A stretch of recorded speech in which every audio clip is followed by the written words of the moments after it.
Ladies and gentlemen, this is a YouTube show in which you are brought Slot Machine Sunday, Money Cards Monday, Tic Tac Tuesday, Whammy Mania Wednesday, Thundercracker Thursday, and Flinging Dice Friday and Saturday Superstarcade.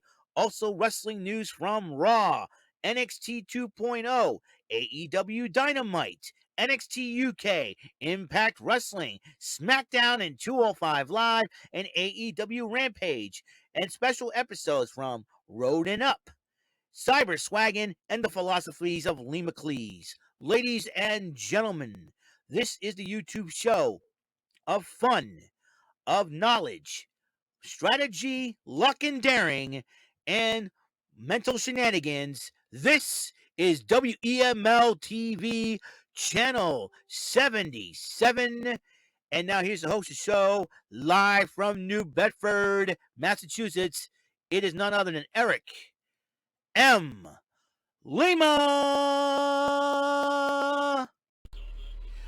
Thank you, Mr. Wonderful Announcer. This episodic YouTube channel vlog show is brought to you by your friendly neighborhood, sweet bumbling Buffalo Raver. That means I made at least an appearance, in at least one episode of the following shows of the StreamYard community, expanded from the Discord community, and that would be the Bumbling Bozos variety program hosted by Yurio Ibarra, David St. Dennis, Psycho Mike Wilson, and Jeremy Dimitrick every Saturday night at 9 on the Ibarra Bros Studios YouTube channel. Also, I appeared at least I've appeared on the Bofus on the Sofas at least once, hosted by Garrison Newkirk, Jerome Latimer, and the Putnam Brothers, Alex and Austin, every Monday afternoon at 5 p.m. on the Mr. Garrison 96 YouTube channel. I am one of 5 co-hosting panelists of the Right and Rave podcast, co-hosted and co-founded by Brandon Martin and Jordan Little, and I joined them alongside Yurio Ibarra and also Michael Mabardier every Thursday night at 8 on the Brandon Martin YouTube channel. And finally, I am one of 4 panelists of the Too Sweet Wrestling podcast, hosted by Joseph Kumia Jr., Double Z Zach Zuniga, Jordan Little, and myself. We try to give away. We try to do every Tuesday night at 8 for NXT live reactions, and we try to do every other Saturday for a podcast at 8 as well on the Elite JC TV channel. I'm also the five-time king. You dig it, sucker? Bumbling Bozos, Bozy Awards nominee of 2021. Am I going to be a nominee of 2022? Who knows for sure, ladies and gentlemen. And I am Eric Lima, and you're watching WEML-TV Channel 77, episode 1211 of the show.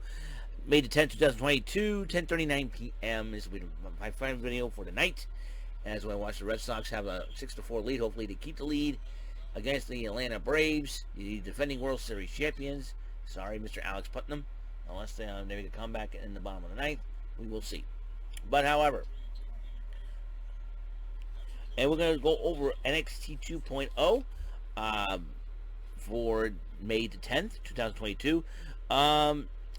They had excluded Joe Gacy and his 2 Druid friends took Bron Breakker with a bag over his head to another close location and kicks him.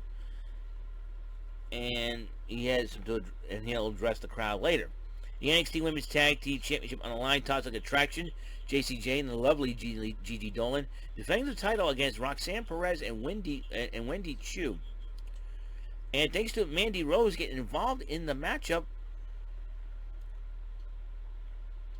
Toxic Attraction retains the titles. And then they attack Wendy Choo after the match. So I think Wendy Choo is going to continue her search for a partner to help her out. And Grayson Waller and Tiffany Stratton could be the new power couple of NXT. They went shopping together. And Grayson Waller is going to prepare his match against Andre Chase later on. The Creed brothers confronted Roderick Strong, not very happy about how they won the match against the Viking Raiders.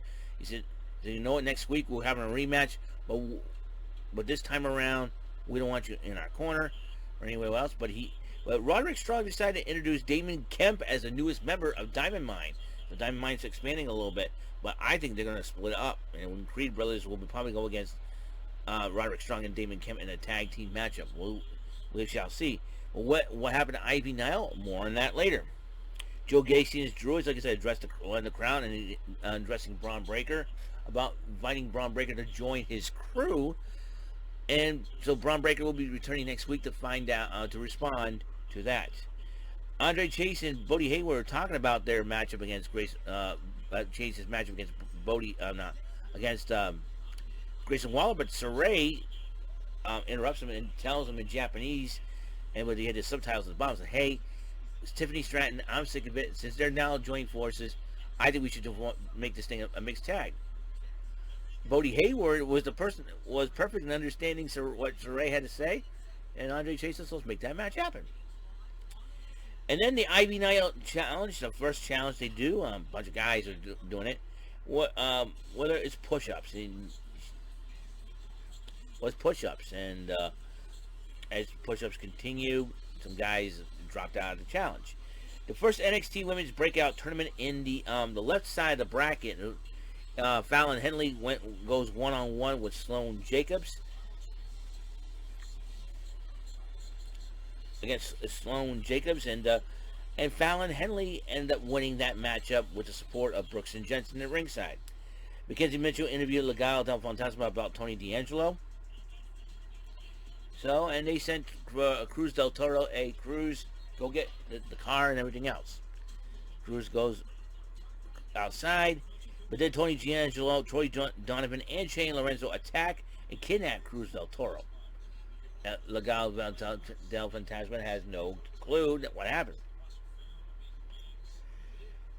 And Amari Miller went one-on-one with the repackaged Kaylee Ray, now known as Alba Fire, and Alba Fire did win with a senton off the top rope. I think she's going to be the modern-day Lita if she keeps it up. Another Ivy Nile challenge number 2 is burpees, and some guys dropped out of the burpee contest as well. Kamala Hayes and Trick Williams arrived at the arena, but Solo Sikoa attempted to lock them out. And well, we got another way to get in, right? So Mackenzie Mitchell interviewed Cora Jade about her matchup in the main event against Natalya, and she says she's nervous. And then, what was supposed to be Carmella Hayes and Trick Williams this time, Solo Sikoa comes out to the ring, addresses the crowd, so Cameron Grimes interrupts Sikoa and says, "Hey, you want a shot? I'll tell you what, I got a matchup in your house against Carmella Hayes, and if I retain, you'll get your shot." And then, while Sikoa leaves the ring, Hayes and Williams attack Cameron Grimes. Solo Sikoa at the last minute had until the last minute had no idea they were in the ring attacking Grimes, and Sikoa fights them off, and then Sikoa was holding the North American title, was about to give it to Cameron Grimes, but Cameron Grimes was out of hand, and I think Cameron Grimes is about fed up. So let's see what happens.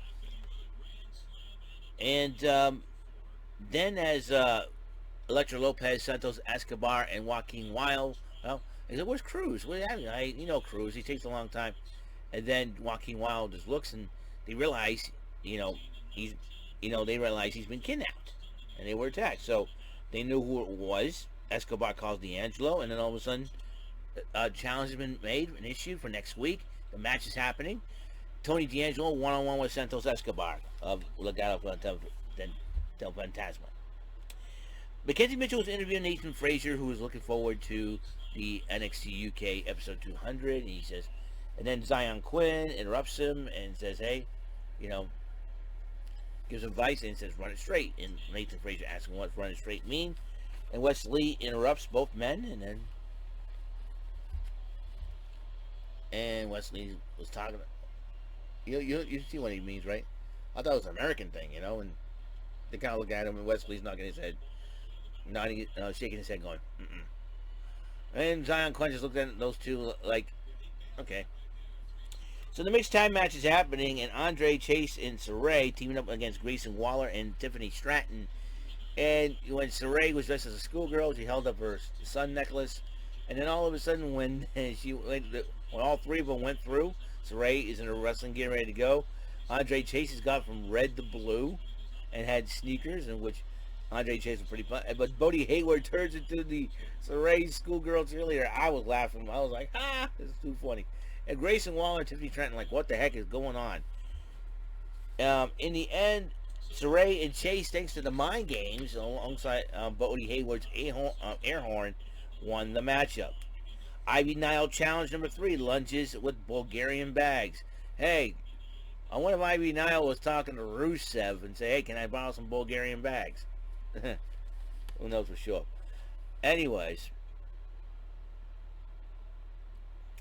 So, and some more people dropped out of that one. Mackenzie Mitchell interviewed Von Wagner. Mr. Strong interrupts her when Von Wagner is about to speak. But then, all of a sudden, Ike Minjiro jumps Wagner and starts brawling with him. Officials had to separate the two of them.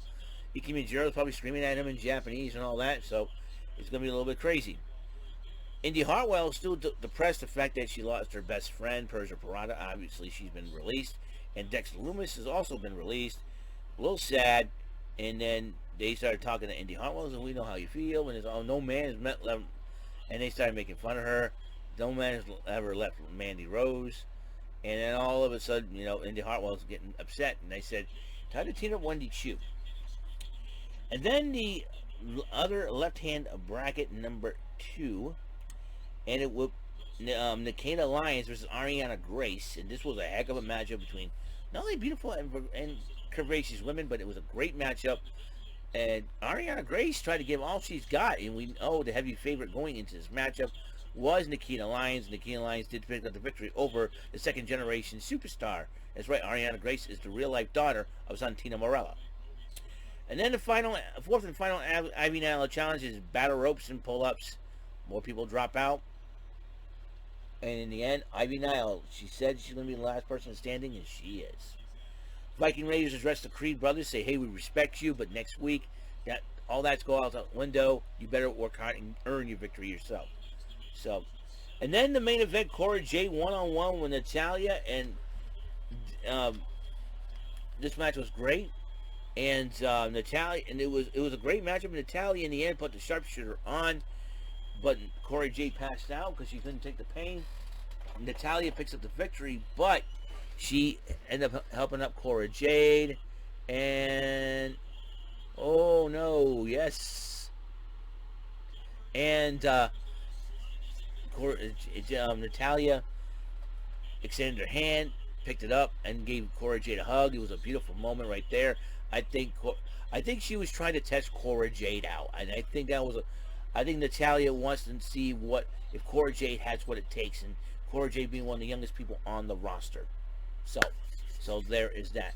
So the left side of the bracket of the NXT Women's Breakout Tournament, Nikita Lyons picks up the victory over Ariana Grace, while Fallon Henley picked up the victory over Sloane Jacobs. So they'll meet each other. Nikita Lyons and Fallon Henley will meet each other in the semi-finals of the tournament. The right side of the bracket, Roxanne Perez will go one-on-one with the lovely Kiana James. Also, on that bracket, Lash Legend will go up against Tatum Paxley. So those two matches will happen next week as well, and we'll see what happens there. So that's all the time we have on this show. Peace throughout your lives, love throughout your lives, and the blessings of the Lord Jesus Christ from Him above to me and from me to you. All right? This is NXT 2.0 Event Center for the 10th of May 2022. All right? And I will see you guys later. Peace, and have a great and wonderful night, guys. God bless.